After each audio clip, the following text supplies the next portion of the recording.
Andrea, triathlète et membre du team santé du Triathlon Club Genève, s'entretient avec Maike Kruzman, experte en nutrition du sport, pour tenter d'y voir plus clair sur ce sujet.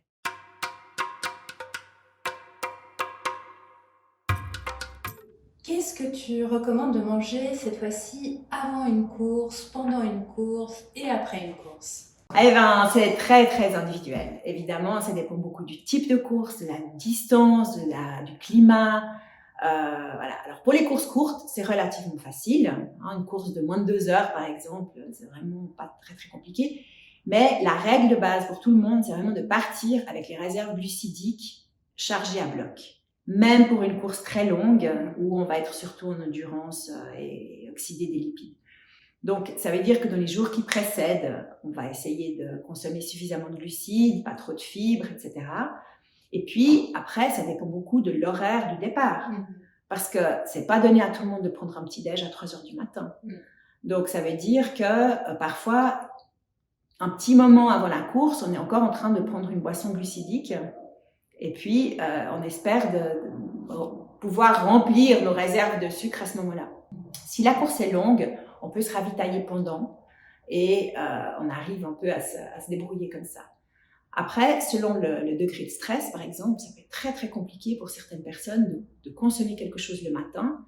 Et sur un triathlon, par exemple, une personne qui stresse beaucoup avant d'entrer dans l'eau, il faut qu'elle commence à manger assez vite sur le vélo du coup, parce qu'elle aura vraiment tapé dans ses réserves. Et donc, il faut qu'elle commence à manger assez rapidement sur le vélo. Pendant la course, en fait, plus la course est longue, plus il faut anticiper, planifier et entraîner tout ça. Le système digestif, c'est comme le système neuromusculaire, c'est comme le système cardiovasculaire. Il faut l'entraîner.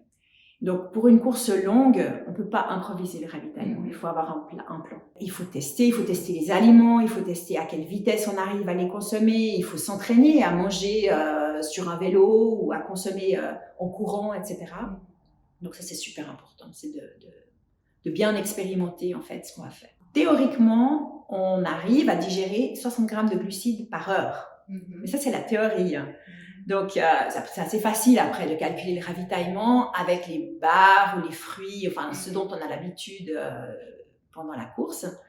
Mais évidemment qu'en vrai, il y a plein de gens qui n'arrivent pas à digérer autant. Donc, ils vont être un petit peu en dessous de ces apports-là. Pour une course très, très longue, donc à partir de plus de 6 heures, il faut commencer à introduire des vrais aliments. Compter que sur des barres, que sur des gels, que sur des trucs avec des glucides transformés, c'est extrêmement pénible pour le système digestif. Et donc là, il faut ajouter des vrais aliments. Sur les trails ou sur des Ironman, ou enfin des longues courses, il faut des vrais aliments. Bon, après une course très très dure, parfois les gens n'ont juste pas faim.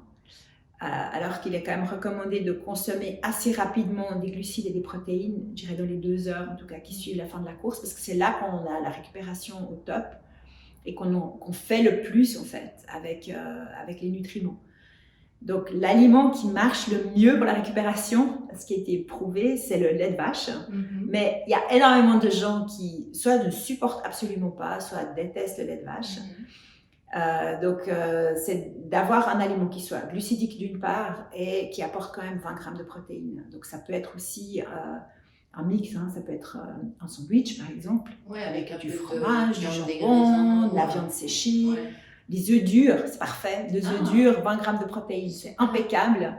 Alors, je dis œufs durs parce que c'est facile à transporter, mais on peut aussi les préparer autrement, c'est égal.